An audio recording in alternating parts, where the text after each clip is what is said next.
രേണുസുധീൻ്റെ രോഗാവസ്ഥ നമുക്ക് കാണുമ്പോൾ തന്നെ ഇപ്പോൾ ഭയങ്കര പെയിൻഫുള്ളാണ്. പുള്ളിക്കാരിക്ക് ക്യാൻസറാണ്, ബ്രസ്റ്റ് ക്യാൻസറാണ്. ഒരു 18 വയസ്സിന് ശേഷമുള്ള പെൺകുട്ടികൾ സ്വയം അവരുടെ ബ്രസ്റ്റിൽ വരുന്ന മാറ്റങ്ങൾ അനലൈസ് ചെയ്യണം. നിപ്പിളിൽ നിന്ന് ഡിസ്ചാർജ് വന്നു തുടങ്ങാം. ബ്ലഡ് കലർന്ന നിറത്തിൽ പഴുപ്പ് പോലെയൊക്കെ ഡിസ്ചാർജുകൾ വരുന്നുണ്ട്. ചില സ്ത്രീകൾക്ക് സെക്ഷൽ താല്പര്യങ്ങൾ കുറയുന്നുണ്ട്. ചില സ്ത്രീകൾക്ക് പീരീഡ്സ് ആവുന്ന സമയത്ത് ലിബിഡോ ഭയങ്കര ഹൈ ആയിരിക്കും. ഓരോ സ്ത്രീയുടെ ശരീരവും അവരുടെ ശരീരത്തിൽ ഉൽപ്പാദിപ്പിക്കുന്ന ഹോർമോണിനോട് പ്രതികരിക്കുന്ന രീതി ഡിഫറെൻ്റ് ആയിരിക്കും. പെരിമെനോപോസ് സ്റ്റേജിലൂടെ കടന്നു പോകുന്ന സ്ത്രീകൾക്ക് ഒരു സെക്സ് പെയിൻഫുൾ ആവും, ലൂബ്രിക്കൻസിന്റെ കുറവുണ്ടാവും എന്ന് പറയുന്നത് കേട്ടോ. വേദനാജനകമായ സെക്സ് നോർമൽ ആണെന്ന് വിശ്വസിക്കുന്ന സ്ത്രീകൾ ഇപ്പോഴും ഉണ്ട്. ഒരിക്കലും പെയിൻഫുൾ സെക്സ് നോർമൽ ആയിട്ടുള്ള ഒന്നല്ല. ഇങ്ങനെയുള്ള അണുബാധകളിൽ ലൂബ്രിക്കൻസിന്റെ അളവ് കുറയാറുണ്ട്. വജൈനൽ ഡ്രൈനസ് വരാൻ മറ്റു കാരണങ്ങളും ഉണ്ടാവാം.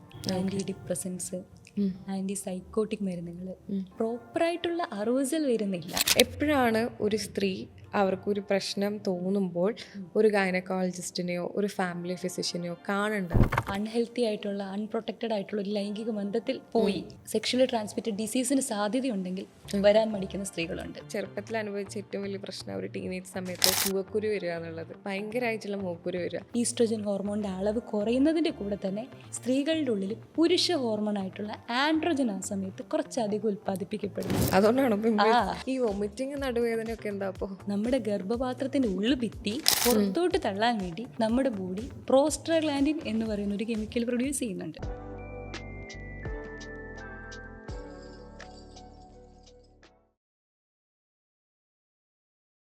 ഡിപ്രഷനാണ്, എൻ്റെ അമ്മക്ക് ഡിപ്രഷനാണ്, മെനോപോസ് ആയിരിക്കുന്ന എൻ്റെ അമ്മക്ക് ഡിപ്രഷനാണ് എന്ന് പറഞ്ഞിട്ടുള്ള സുഹൃത്തുക്കൾ എൻ്റെ കൂട്ടത്തിലുണ്ട്.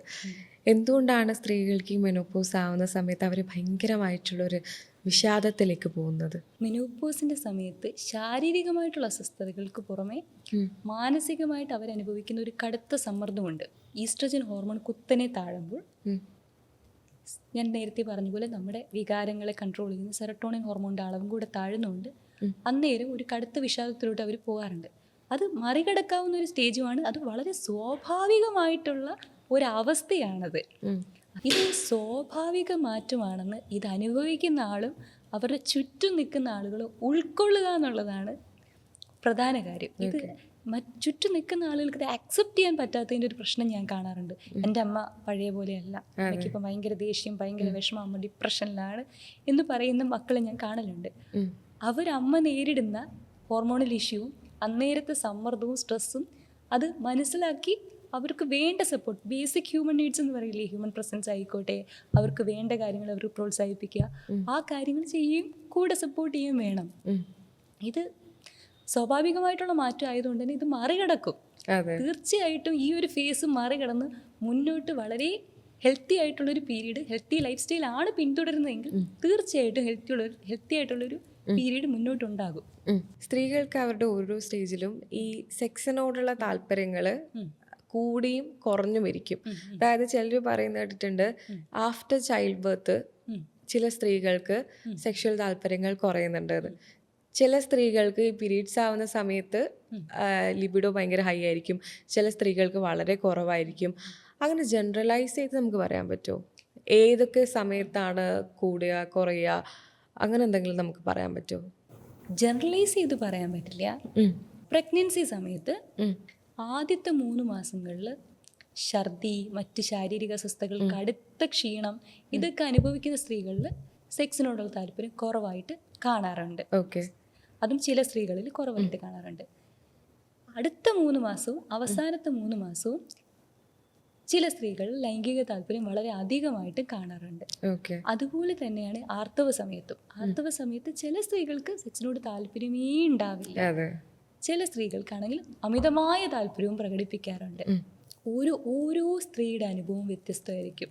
ഇതിൽ ഒരു വിഷയത്തെ നമുക്ക് ജനറലൈസ് ചെയ്ത് പറയാൻ പറ്റത്തില്ല. ഓരോ സ്ത്രീയുടെ ശരീരവും അവരുടെ ശരീരത്തിൽ ഉൽപ്പാദിപ്പിക്കുന്ന ഹോർമോണിനോട് പ്രതികരിക്കുന്ന രീതി ഡിഫറെൻ്റ് ആയിരിക്കും. നമ്മൾ നേരത്തെ ഈ മെനോപോസ് ആവുന്ന അല്ലെങ്കിൽ ഈ പെരിമെനോപോസ് സ്റ്റേജിലൂടെ കടന്നു പോകുന്ന സ്ത്രീകൾക്ക് ഒരു സെക്സ് പെയിൻഫുൾ ആവും, അല്ലെങ്കിൽ ഒരു ലൂബ് ഉണ്ടാവില്ല, ലൂബ്രിക്കൻസിൻ്റെ കുറവുണ്ടാവും എന്ന് പറയുന്നത് കേട്ടോ. പക്ഷേ നോർമലി ഈ മെനോപോസ് സ്റ്റേജിലൊന്നും എത്താത്ത ചില സ്ത്രീകളിലടക്കം ഈ ലൂബിൻ്റെ കുറവ് ഭയങ്കരമായിട്ടുണ്ട്. അവർക്ക് ഭയങ്കരമായ ഒരു വെജൈനൽ ഡ്രൈനെസ് അനുഭവപ്പെടുന്നുണ്ട്. അവർക്ക് സെക്സ് പെയിൻഫുൾ ആവുന്നുണ്ട്. വലിയ രീതിയിലല്ല, എന്നാലും ഒരു പെയിൻഫുൾ ആവുന്നുണ്ട്. വെജൈനൽ ഡ്രൈനെസ് നല്ല രീതിയിൽ അനുഭവിക്കുന്നുണ്ട്. അതെന്തുകൊണ്ടാണ് അങ്ങനെ? വേദനാജനകമായ സെക്സ് നോർമലാണെന്ന് വിശ്വസിക്കുന്ന സ്ത്രീകൾ ഇപ്പോഴും ഉണ്ട്. ഞാൻ അങ്ങനെയുള്ള ചിലരെ കണ്ടിട്ടുണ്ട്. ഓക്കെ. ഒരിക്കലും പെയിൻഫുൾ സെക്സ് നോർമലായിട്ടുള്ള ഒന്നല്ല. നമ്മുടെ ശരീരം ആവശ്യത്തിന് ലൂബ്രിക്കൻസ് ഉണ്ടാക്കാതിരിക്കാൻ നമ്മുടെ സ്ട്രെസ്സും ആൻസൈറ്റിയും ഒക്കെ കാരണമായേക്കാം. ഓക്കെ. മറ്റ് കാരണങ്ങൾ വജൈനൽ അണുബാധകൾ, ചില ഫംഗൽ അണുബാധകളാവാം, ഈ സെക്ഷലി ട്രാൻസ്മിറ്റഡ് ആയിട്ടുള്ള അണുബാധകളാവാം. ഇങ്ങനെയുള്ള അണുബാധകളിൽ ലൂബ്രിക്കൻസിൻ്റെ അളവ് കുറയാറുണ്ട്. ഓക്കെ. പിന്നെ ഹോർമോണൽ ഇൻബാലൻസ് കാരണവും ഈ വ്യത്യാസം വരാറുണ്ട്. ഒരിക്കലും സെക്സിനിടയ്ക്കുള്ള പെയിൻ അല്ലെങ്കിൽ സെക്സ് ചെയ്തതിന് ശേഷമുള്ള കടുത്ത വേദന സഹിക്കേണ്ട കാര്യമേ അല്ല. അത് കൃത്യമായി ക്ലിനിക്കൽ ഇവാലുവേഷൻ എടുത്ത് ട്രീറ്റ് ചെയ്ത് മുന്നോട്ട് പോകേണ്ട കാര്യം തന്നെയാണ്. വജൈനൽ ഡ്രൈനസ് വരാൻ മറ്റ് കാരണങ്ങളും ഉണ്ടാവാം. ചില മരുന്നുകൾ എടുക്കുന്ന സ്ത്രീകളിൽ ആൻറ്റി ഡിപ്രസൻസ്, ആൻറ്റി സൈക്കോട്ടിക് മരുന്നുകൾ, ചില അപസ്മാര ഗുളികകൾ എടുക്കുന്ന സ്ത്രീകളിൽ ഒക്കെ അതിൻ്റെ സൈഡ് എഫക്റ്റ് മൂലം വജൈനൽ ഡ്രൈനസ് അനുഭവപ്പെടാറുണ്ട്. എൻഡോമെട്രിയോസിസ്, അഡിനോമയോസിസ് പോലെയുള്ള ഗർഭപാത്ര സംബന്ധമായ രോഗാവസ്ഥയിലും വജൈനൽ ഡ്രൈനസ് അനുഭവപ്പെടാറുണ്ട്. പിന്നെ പ്രോപ്പറായിട്ടുള്ള അറൂസൽ വരുന്നില്ല, ആ വിഷയത്തിലുള്ള ഉത്കണ്ഠ, സെക്സിനോടുള്ള ഉത്കണ്ഠ, അതൊക്കെ വജൈനൽ ഡ്രൈനസ് ഉണ്ടാക്കും. ഈ വജൈനൽ ഡ്രൈനസ് നമ്മൾ എപ്പോഴാണ് ട്രീറ്റ് ചെയ്ത് തുടങ്ങേണ്ടത്? വജൈനൽ ഡ്രൈനസ് മൂലം നമുക്ക് വേദന, സെക്സ് പെയിൻഫുൾ ആകുന്ന ഒരു അവസ്ഥ വരുന്നുണ്ടെങ്കിൽ, നേരിയ അസ്വസ്ഥത ഇടയ്ക്കെപ്പോഴെങ്കിലും അനുഭവിക്കുന്നതിനെ പറ്റി അല്ല പറയണത്. തുടർച്ചയായിട്ട് വളരെ തുടർച്ചയായിട്ട് ലൈംഗിക ബന്ധത്തിൽ വേദന അനുഭവിക്കുന്നു, ബേണിംഗ് സെൻസേഷൻ അനുഭവിക്കുന്നുണ്ട്. ഇൻ ബിറ്റ്വീൻ സെക്സോ അതിന് ശേഷമോ അനുഭവിക്കുന്നുണ്ട്. അതിനുശേഷം യൂറിൻ പാസ് ചെയ്യുമ്പോഴൊക്കെ കടുത്ത പുകച്ചിലും നീറ്റിലൊക്കെ അനുഭവിക്കുന്നുണ്ടെന്നുണ്ടെങ്കിൽ തീർച്ചയായിട്ടും നമുക്കൊരു ഡോക്ടറെ കൺസൾട്ട് ചെയ്ത് ക്ലിനിക്കൽ ഇവാലുവേഷൻ എടുക്കേണ്ട. ഈ വെജൈനൽ ഡ്രൈനസിന്റെ കേസുമായിട്ട് സ്ത്രീകൾ വരാറുണ്ടോ? തീർച്ചയായിട്ടും വരാറുണ്ട്. ഇതിൽ വിവാഹത്തിന്റെ ആദ്യ കാലഘട്ടങ്ങളിൽ സ്ത്രീകളെ അലട്ടുന്ന ഒരു പ്രശ്നമായിട്ട് ഞാനിത് കണ്ടിട്ടുണ്ട്. അത് ശാരീരികമായിട്ടുള്ള മറ്റ് അസുഖങ്ങളെക്കാളും ചില സ്ത്രീകൾക്ക് ഈ വിഷയത്തോടുള്ള ഉത്കണ്ഠ, ആൻസൈറ്റി കാരണം വജീന ഡ്രൈ ആവാറുണ്ട്. പ്രോപ്പറായിട്ടുള്ള അറോസൽ ഉണ്ടാവുന്നില്ല എന്നുള്ളത് കൊണ്ടും ഇത് കുറയാറുണ്ട്. അത് നമുക്ക് പാർട്ട്ണറുമായിട്ടുള്ള പ്രോപ്പറായിട്ടുള്ള കമ്മ്യൂണിക്കേഷൻ, നീണ്ടു നിൽക്കുന്ന ഫോർ പ്ലേ ഇതൊക്കെ എടുത്ത് അതിനെ റെക്ടിഫൈ ചെയ്യാവുന്ന കാര്യങ്ങളാണ്. ഇൻസ്റ്റഗ്രാമിൽ ഏറ്റവും കൂടുതൽ വൈറലായ ഒരു ബിഗ് ബോസ് താരം ഉണ്ടായിരുന്നു, രേണുസുതി. രേണുസുതിനെ അറിയാത്ത മലയാളികളില്ല. രേണുസുതിൻ്റെ രോഗാവസ്ഥ നമുക്ക് കാണുമ്പോൾ തന്നെ ഇപ്പോൾ ഭയങ്കര പെയിൻഫുള്ളാണ്. പുള്ളിക്കാരിക്ക് ക്യാൻസറാണ്, ബ്രസ്റ്റ് ക്യാൻസറാണ്. ആദ്യം നമ്മൾ മലയാളികളെല്ലാം ഒരുപാട് കുറേ പേര് അവരെ കുറ്റം പറഞ്ഞ ആളുകളുണ്ട്. അവരുടെ റീൽസിൻ്റെ ആയാലും അവരുടെ സ്വഭാവത്തിൻ്റെ ആയാലും കുറ്റം പറഞ്ഞ ആളുകളുണ്ട്. പക്ഷേ ഇപ്പോൾ ഓരോ മലയാളിയും അവരുടെ ബെറ്റർമെൻറ്റിന് വേണ്ടി അവർ ആരോഗ്യകരമായി തിരിച്ചു വരാൻ വേണ്ടി പ്രാർത്ഥിക്കുകയാണ്. അപ്പോൾ അവർ പറഞ്ഞൊരു കാര്യം, 15-ാം വയസ്സിൽ അവർക്ക് ബ്രസ്റ്റിലൊരു മുഴ ചെറുതായിട്ട് ഉണ്ടായിരുന്നു. മുഴയല്ല, ഒരു കുരു പോലെ ഉണ്ടായിരുന്നു. അത് അവർ ഇഗ്നോർ ചെയ്ത് കളഞ്ഞു. എപ്പോഴാണ് ഇവർക്ക് ഈ ഒരു ബ്രസ്റ്റ് ക്യാൻസറിലേക്ക് അത് വന്നത്? നമുക്ക് എങ്ങനെയാണ് അത് മനസ്സിലാവുക? നമുക്ക് അത്തരത്തിലൊരു കുരുവോ മുഴയോ ഉണ്ട് എന്നുള്ളത് നമുക്ക് അതിൻ്റെ എന്തെങ്കിലും ഒരു സൂചന ഉണ്ടാവും? ബ്രസ്റ്റ് സെൽഫ് എക്സാമിൻ ചെയ്യുക എന്നുള്ളൊരു വിഷയത്തിൻ്റെ പ്രാധാന്യമാണ് നമ്മൾ ഇതിൽ നിന്ന് മനസ്സിലാക്കേണ്ടത്. ഒരു 18 വയസ്സിന് ശേഷമുള്ള പെൺകുട്ടികൾ, സ്ത്രീകൾ സ്വയം അവരുടെ ബ്രസ്റ്റിൽ വരുന്ന മാറ്റങ്ങൾ അനലൈസ് ചെയ്യണം. സ്വന്തമായിട്ട് എക്സാമിൻ ചെയ്ത് തുടങ്ങണം. സ്വാഭാവികമായിട്ട് 2 ബ്രസ്റ്റിൽ ഏതെങ്കിലും ഒന്നിനും വലിപ്പ വ്യത്യാസമൊക്കെ വരാം. അതിൽ കൂടുതലായിട്ടുള്ള എന്തെങ്കിലും വലിപ്പ വ്യത്യാസം വന്നു തുടങ്ങുന്നുണ്ട് എന്നുണ്ടെങ്കിൽ, അല്ലെങ്കിൽ ചെറിയ ലംബുകൾ കണ്ടു തുടങ്ങുന്നുണ്ട്, അതിലും വേദന ഇല്ലാത്ത ലംബുകളാണ് കുറച്ചും കൂടി നമ്മൾ കോൺഷ്യസ് ആവേണ്ടത്. പ്രോഗ്രസീവായിട്ട് ആ ലംബിന് മാറ്റം വരുന്നു, വലിപ്പം വെക്കുന്നതായിട്ട് നമ്മൾ കാണുന്നുണ്ടെങ്കിൽ, അല്ലെങ്കിൽ നിപ്പിളിൽ നിന്ന് ഡിസ്ചാർജ് വന്നു തുടങ്ങാം, ബ്ലഡ് കലർന്ന നിറത്തിൽ പഴുപ്പ് പോലെയൊക്കെ ഡിസ്ചാർജുകൾ വരുന്നുണ്ട്. നിപ്പിളിന് ചുറ്റുമുള്ള ഏരിയോള ഭാഗത്ത് സ്കിന്നിന് ചേഞ്ചസ് വന്നു തുടങ്ങുന്നുണ്ട്, നിപ്പിൾ ഉൾവലിയുന്നുണ്ട്, റിട്രാക്റ്റഡ് നിപ്പിൾ, ഇങ്ങനെയുള്ള അവസ്ഥകൾ കാണുന്നുണ്ടെങ്കിൽ തീർച്ചയായിട്ടും നമുക്ക് ക്ലിനിക്കൽ ഇവാലുവേഷൻ നടത്തിയിട്ട് അത് നിർണ്ണയിക്കണം, രോഗനിർണ്ണയത്തിലോട്ട് വരണം. രേണുസുതി പറഞ്ഞു 5 വർഷം മുൻപ് അവരത് നോട്ടീസ് ചെയ്തിരുന്നു, അവരത് ഇഗ്നോർ ചെയ്തത് കൊണ്ടാണ് അത് വേറൊരു സ്റ്റേജിലോട്ട് മാറിയത് എന്നുള്ളത്. ഇത് ഇങ്ങനെയുള്ള ഉദാഹരണങ്ങൾ നമ്മൾ ഒരുപാട് പേരെടുത്ത് നിന്ന് കേട്ടിട്ടുണ്ട്.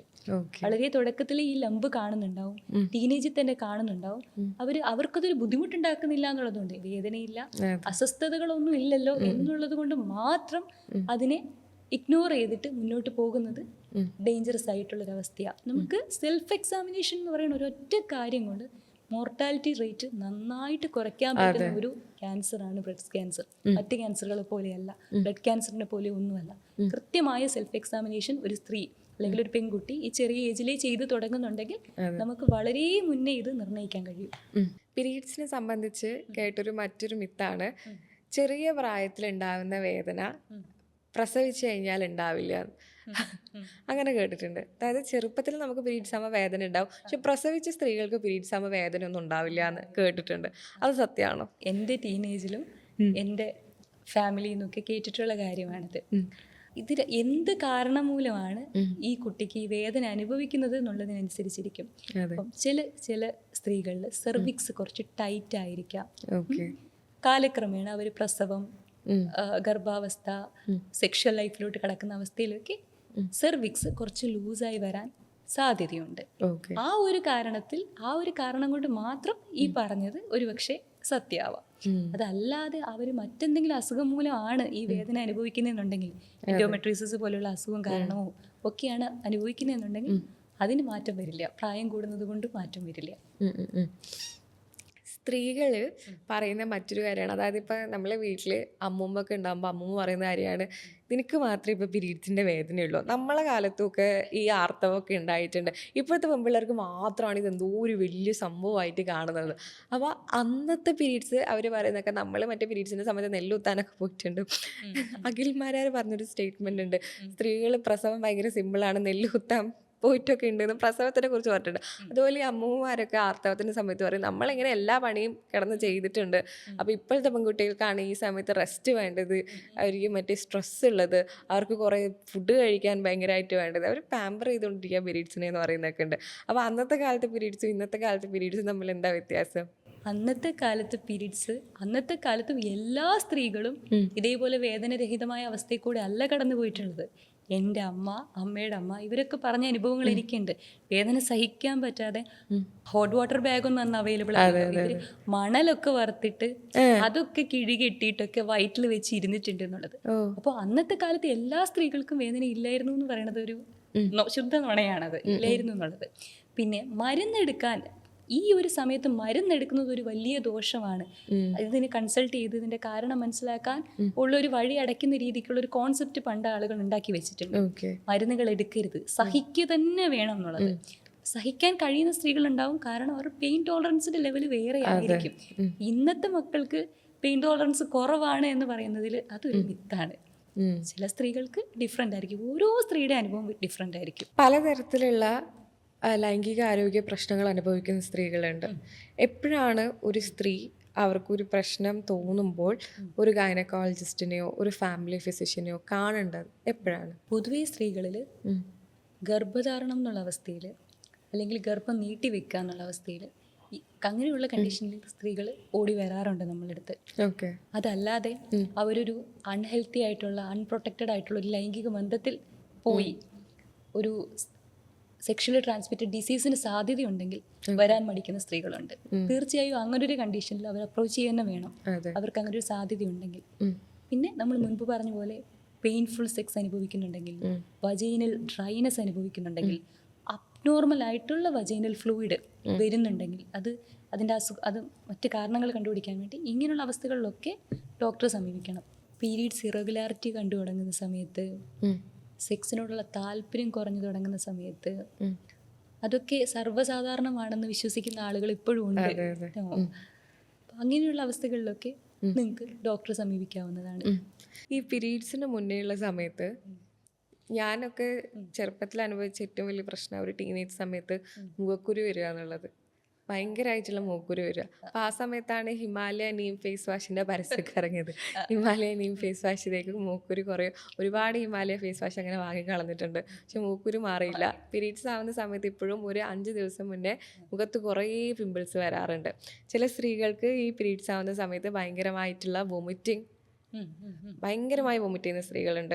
ഭയങ്കരമായിട്ട് നടുവേദന അനുഭവിക്കുന്ന സ്ത്രീകളുണ്ട്. അത് എന്തുകൊണ്ടാണ് ഈ മുഖക്കുരു, നടുവേദന, ഈ വൊമിറ്റിംഗ് ഒക്കെ ഉണ്ടാവുന്നത്? പീരീഡ് സമയത്ത് എല്ലാ ഏജ് ഗ്രൂപ്പിലുള്ള സ്ത്രീകളിലും ചിലർക്ക് മുഖക്കുരു ഒരു പ്രധാന കൺസേൺ തന്നെയാണ്. പ്രത്യേകിച്ചും കൗമാരപ്രായക്കാരിൽ ഇതൊരു കൺസേൺ തന്നെയാണ്.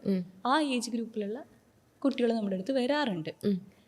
പീരീഡ്സിൻ്റെ സമയത്തുള്ള ഹോർമോണൽ സന്തുലിതാവസ്ഥ ഇംബാലൻസ് ആവുന്നത് തന്നെയാണ് ഇതിൻ്റെ കാരണം. ഈസ്ട്രജൻ ഹോർമോണിൻ്റെ അളവ് കുറയുന്നതിൻ്റെ കൂടെ തന്നെ സ്ത്രീകളുടെ ഉള്ളിൽ പുരുഷ ഹോർമോണായിട്ടുള്ള ആൻഡ്രോജൻ ആ സമയത്ത് കുറച്ചധികം ഉൽപ്പാദിപ്പിക്കപ്പെടുന്നുണ്ട്. അതുകൊണ്ടാണ് ഈ ആൻഡ്രോജന് നമ്മുടെ സ്കിന്നിൻ്റെ മേലെയുള്ള എഫക്റ്റ് സ്കിന്നിലെ സ്വാഭാവികമായിട്ടുള്ള എണ്ണമയം സെബം എന്ന് പറയും. സെബത്തിൻ്റെ ഉൽപ്പാദനം ആൻഡ്രോജൻസ് കൂട്ടും. അതുകൊണ്ടാണ് ആ സമയത്ത് മുഖക്കുരു അനുഭവപ്പെടുന്നത്. അതും ജോ ലൈൻ, കവിളിന് താഴെ ഈ ഒരു ഭാഗത്ത് മാത്രമായിരിക്കും ആ ഒരു സമയത്ത് ഹോർമോണൽ ഇംബാലൻസ് മൂലം വരുന്ന മുഖക്കുരു വരിക. ഒരിക്കലും നെറ്റിയുടെ ഭാഗത്തോ ഈ ഭാഗത്തോ ഒന്നും അങ്ങനെ വരാറുമില്ല. അതും നല്ല പെയിൻഫുൾ ആയിട്ടുള്ള പിമ്പിൾസ് ഒക്കെ വരാറുണ്ട്. ഈ വൊമിറ്റിംഗ്, നടുവേദനയൊക്കെ എന്താ? അപ്പോൾ പീരീഡ് സമയത്ത് നമ്മുടെ ഗർഭപാത്രത്തിന്റെ ഉള്ളുഭിത്തി പുറത്തോട്ട് തള്ളാൻ വേണ്ടി, ഷെഡായി പുറത്തോട്ട് തള്ളാൻ വേണ്ടി നമ്മുടെ ബോഡി പ്രോസ്റ്റാഗ്ലാൻഡിൻ എന്ന് പറയുന്ന ഒരു കെമിക്കൽ പ്രൊഡ്യൂസ് ചെയ്യുന്നുണ്ട്. ഈ കെമിക്കൽ ഒരു ഗ്യാസ്ട്രിക് ഇറിറ്റൻ്റ് ആവാം, ദഹന പ്രശ്നം കാര്യങ്ങളും ഒക്കെ ഉണ്ടാക്കാം. പൊതുവെ വേദനാജനകമായ പീരീഡ്സ് അനുഭവിക്കുന്ന സ്ത്രീകളിലാണ് ഓക്കാനവും ഛർദിയും അതിൻ്റെ കൂടെ വയറിന് മാത്രമല്ല അരയ്ക്ക് ചുറ്റും വേദന, നടുവേദന, കാലിലേക്ക് ഈ ഒരു ഭാഗത്ത് തൊടഭാഗത്ത് കടുത്ത വേദന അനുഭവിക്കാറുണ്ട്. പ്രോസ്റ്റാഗ്ലാൻഡിൻ അളവ് കൂടി നിൽക്കുന്നതുകൊണ്ട് വയറിന് ചുറ്റും അത് റേഡിയേറ്റ് ചെയ്ത് വരുന്ന പെയിനാണത്. ഇതിൻ്റെ കൂടെ തന്നെ ദഹന പ്രശ്നം, പ്രോസ്റ്റാഗ്ലാൻഡിൻ അളവ് കൂടി നിൽക്കുമ്പോൾ ദഹന പ്രശ്നം കണ്ടുവരാറുണ്ട്. അതിൻ്റെ കൂടെ വേദന സിവിയർ ആവുന്ന സമയത്ത് കടുത്ത ഛർദി വരുന്ന, ഓക്കാനം മാത്രമല്ല നല്ല കടുത്ത ഛർദി, ഒരു ഫുഡും എടുക്കാൻ പറ്റാത്ത അവസ്ഥയിലേക്ക് പീരീഡ്സിൻ്റെ ആദ്യത്തെ 2-3 ദിവസങ്ങളൊക്കെ ഫുഡ് എടുക്കാനേ പറ്റാത്ത അവസ്ഥയിലോട്ട് പോകുന്ന പെൺകുട്ടികളെയും കണ്ടിട്ടുണ്ട്. ആർത്തവത്തിനെ കുറിച്ച് നമുക്ക് ഉണ്ടാവുന്ന കുറച്ച് മിഥ്യാധാരണകൾ ഉണ്ടായിരുന്നു. അതൊക്കെ നമുക്ക് കുറച്ച് മിത്ത് ബേസ്റ്റ് ചെയ്യാൻ പറ്റിയെന്നാണ് ഞാൻ വിശ്വസിക്കുന്നത്. ഈ ഒരു എപ്പിസോഡ് കാണുന്നത് വഴി നമുക്ക് ഉറപ്പായിട്ടും സ്ത്രീകൾ എന്തെങ്കിലും ഒരു പ്രശ്നം ഉണ്ടായി കഴിഞ്ഞാൽ ഓഫ് കോഴ്സ് അവർ ഗൈനക്കോളജിസ്റ്റിൻ്റെ അടുത്ത് പോകണം, ഒരു ഫാമിലി ഫിസിഷ്യൻ്റെ അടുത്ത് പോകണം എന്നുള്ളത് നിർബന്ധമായിട്ടുള്ളൊരു കാര്യമാണ് എന്ന് ഡോക്ടർ ഇപ്പോൾ പറഞ്ഞു. അങ്ങനെ ലൈംഗികപരമായിട്ടുള്ള പ്രശ്നങ്ങൾ ഉണ്ടെങ്കിലും എന്താണ് പെയിൻഫുൾ സെക്സിന് കാരണം എന്നും ഒക്കെ ഡോക്ടർ പറഞ്ഞു. Thank you doctor.